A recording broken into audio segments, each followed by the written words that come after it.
lanes. At the top of your screen in lane 1 is Norway with the famous Alf Ponsen and Ralph Thorsen. They're the favorites for the men's double sculls. Best in the world. Switzerland is second lane. Austria is in the third lane. Mexico, lane 4. Federal Republic of Germany in lane 5. And the USA will be at the bottom of your screen in lane 6. And rowing for them will be Brad Allen Lewis, in the about 29 years old, master's degree, University of California of Irvine. And from Seattle, Washington, Paul Enquist, who is a commercial fisherman. There they go on the start. And the United States at the bottom of your screen has the initial lead. Yes, they do, Kurt. And this is really an important thing to know. This is a real endurance event. These people have to persist down this course in the area of 6.5 to 7 minutes. And here we see the U.S. double scull right now not faring very well in the early stages. But in this event, the racing start is probably a little less critical than it would be in one of the faster races. In the lead is the Federal Republic of Germany. They're the second from your bottom. United States has dropped into last place. Federal Republic of Germany in the lead.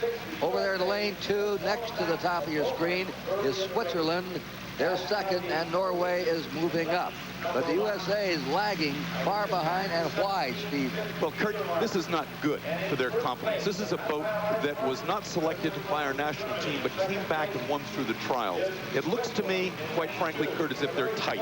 I watched them go off the line. There seemed to be a stiffness in the way they were rowing. It looks as though they are just plain tight and inhibited. Men's double sculls. Here they are. This is the United States team. They're going to have to turn it on now. Bradley Lewis, Paul Enquist, who challenged and came into this event, upset the two that have been picked by the coaches.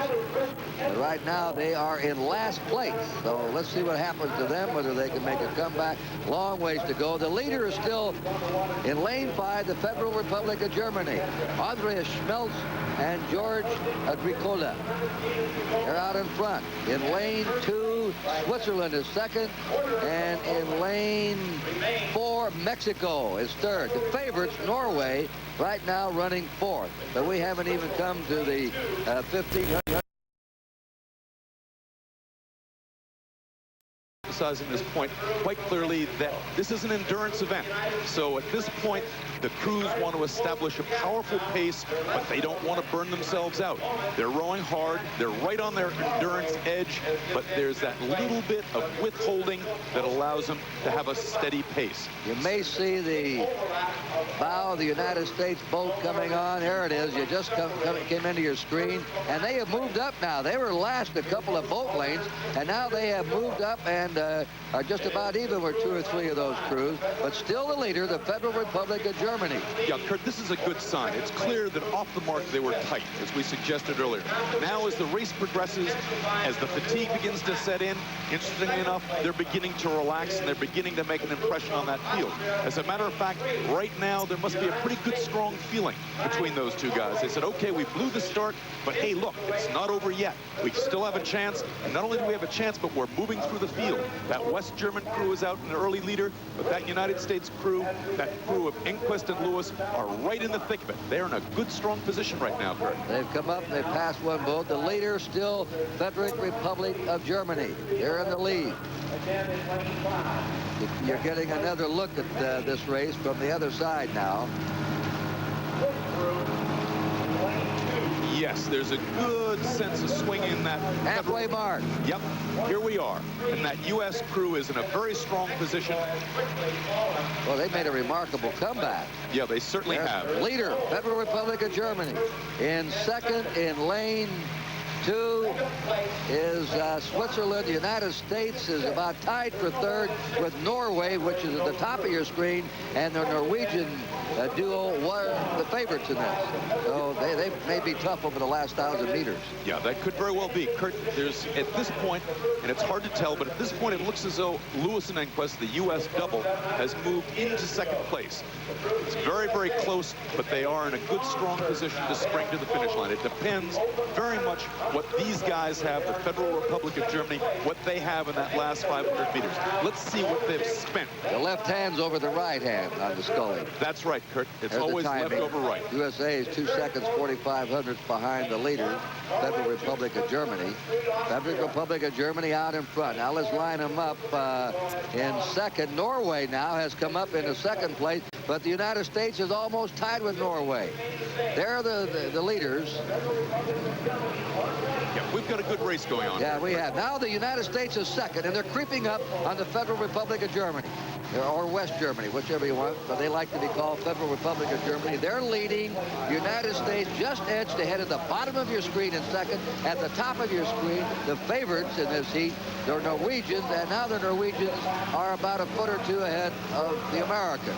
But this crew has led right from the start, the Federal Republic of Germany, and we're now at the 1,500 meters they've gone. They have 500 meters to go. This is a race of stamina, and it's just not the shoulders and arms and upper back. Steve Gladstone will tell you every muscle of these bodies are being used.